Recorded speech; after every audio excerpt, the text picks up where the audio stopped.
Hey everyone, and welcome back to my channel Electric, where we simplify complex electrical concepts. Today we are diving into electrical troubleshooting for beginners, a must-know skill for anyone dealing with electrical issues at home or work. Let's break it down. Before we start troubleshooting, we need to understand how electricity flows and the key components involved. Electricity moves through wires, controlled by switches, distributed through outlets, and safeguarded by breakers. Knowing these basics makes troubleshooting much easier. But first, safety. Always turn off the power before working on an electrical issue. Use the right tools, a multimeter, insulated screwdrivers, and safety gloves. Now let's tackle some common electrical problems. Here are some of the most frequent electrical issues you will encounter. Dim or flickering lights, often caused by loose connections, faulty bulbs, or overloaded circuits.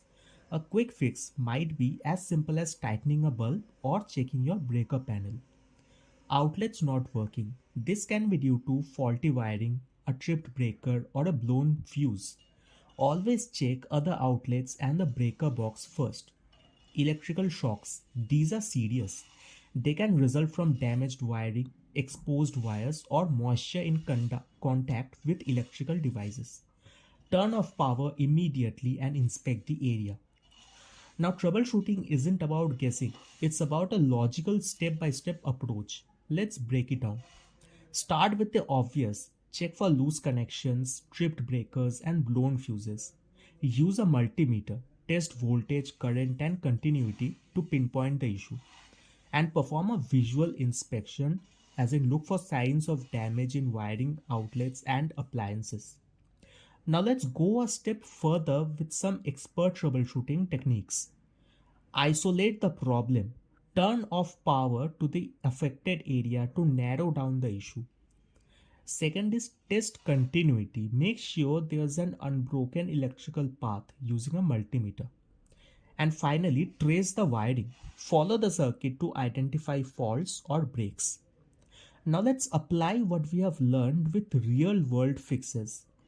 First, fixing a loose connection. Tighten loose screws, secure wires, and confirm a stable connection.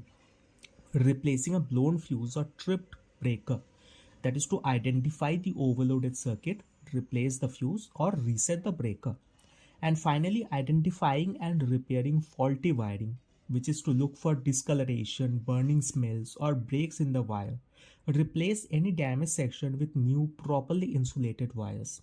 And that's your beginner's guide to electrical troubleshooting. If you found this helpful, hit that like button, subscribe for more, and drop your questions in the comments below. Thanks for watching and see you in the next one.